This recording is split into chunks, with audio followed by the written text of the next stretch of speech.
Hello. I wanted to share my story of my cancer battle journey, however you want to phrase it. I don't know. Everybody has something different that they like, but I thought it'd be informative and educational. There's a lot of things I didn't know before moving into it, and I would have liked to hear from someone who'd experienced it with like some real honesty and transparency. So if you're queasy, you may not want to log in and listen, but I'm not going to be super graphic, but I'm also not going to hide anything or sugarcoat it.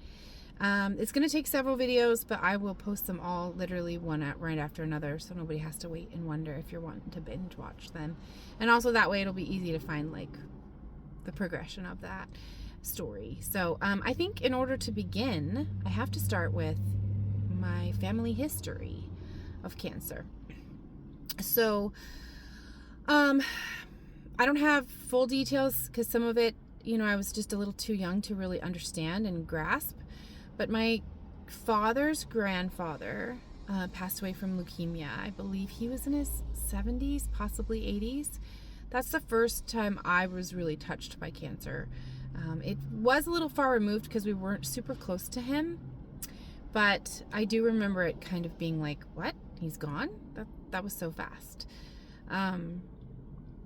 My father-in-law at the time, no longer is a father-in-law, did battle colon cancer. He fought that and won. So that was wonderful to see that he was able to survive that. And then probably the biggest impact that cancer had on my life at that time was my mother. She was in her late 50s when she was diagnosed with stage 3B breast cancer. HER2 positive and HR positive, I believe. Yeah. She had a little bit more of a rare version of breast cancer, and it was caught kind of late. She did all the genetic testing and was negative for everything. There was no BRCA gene or anything like that. However, her sisters and mother within her cancer battle were all diagnosed with breast cancer as well. Theirs was early, and they were able to, fight it relatively quickly in the grand scheme of things, and they're all alive and well. My mother fought hard for a couple of years with the surgeries and the chemo and all of the things. She did enjoy several years of remission, and then around 7 years after her initial diagnosis, she was diagnosed with a reoccurrence, and she spent an additional 3 years trying to fight that reoccurrence, and for about 2.5 of those years, her battle was pretty successful. She lived a pretty well-rounded, full life, and I think that's probably the biggest lesson, or like a surprise maybe, is that people can be fighting cancer and look completely normal.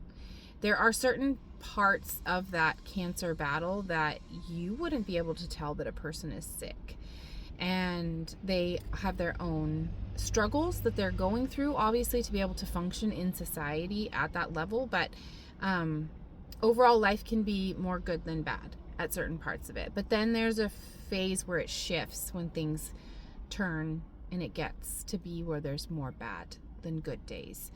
And she had more good than bad days until about year 9.5 approximately.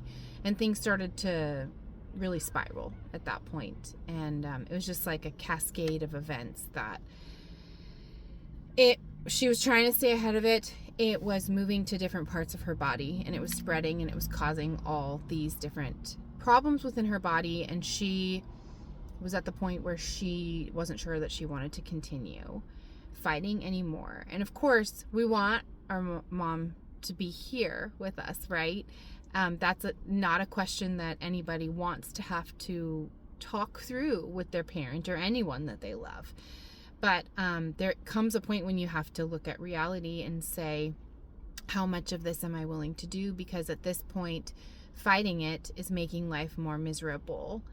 And she had decided that she was going to do one more clinical trial.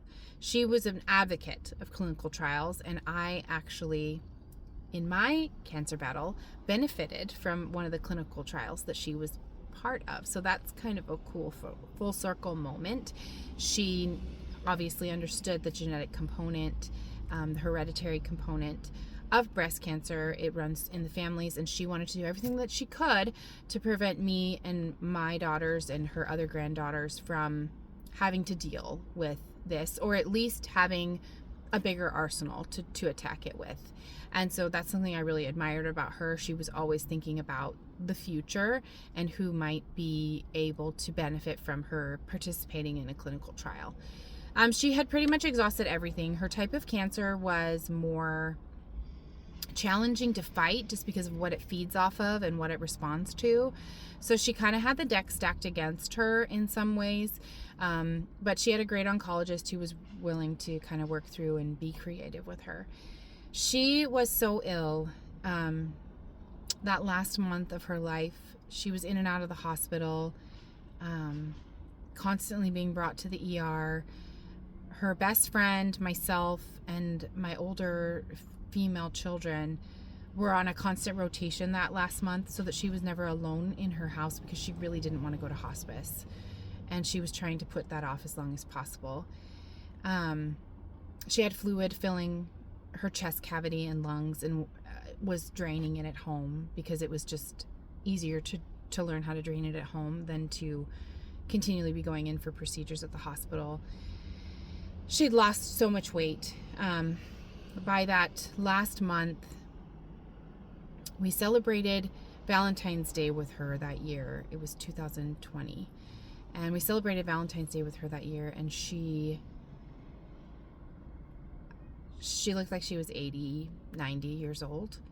And most people didn't see her after that. There's no photographs of her after that, which I know she appreciates. Because by the time she passed, about a month later, she easily looked like she was 100. I mean, just the loss of weight, loss of stamina, couldn't even sit upright, absolute agony for her. But she desperately wanted to be here for us and for her grandchildren, and she wanted to be here as long as she could. And so she had agreed to start another clinical trial. It was going to be on a Friday. She went in to go do the clinical trial, and the nurses, unfortunately, with their conscience, could not administer the medication because she was too frail. They were convinced that it would end her life. Unfortunately, to get ready for that clinical trial, she had to stop all of her other previous medication. And I believe she'd been off of it for about 3 weeks at that point, possibly more, which would, of course, account for her rapid decline. And the cancer just took over. It took over. That she had made an appointment for Tuesday to speak with her oncologist about options, and her best friend and I had discussed insisting that she go into hospice because she was just so miserable, and we wanted her to have some kind of comfort care, because the reality was just like coming at us faster than we wanted to admit. I think she knew that we were going to insist, and she knew that was her last chance, and she knew if she wasn't strong enough for that, she wasn't going to be strong enough for anything. And I really believe that your mental health, mental status, desire to live has so much to do with your success in fighting cancer. And that weekend, she started making plans, asked my brothers to come up and say goodbye, and she just started making different kinds of plans for the end. And I stayed with her that weekend and put her to bed on Sunday night. We had a really sweet moment together as I was putting her to bed, a moment I will always cherish, and I know not a lot of people get those moments. And I woke up the next day and she was gone.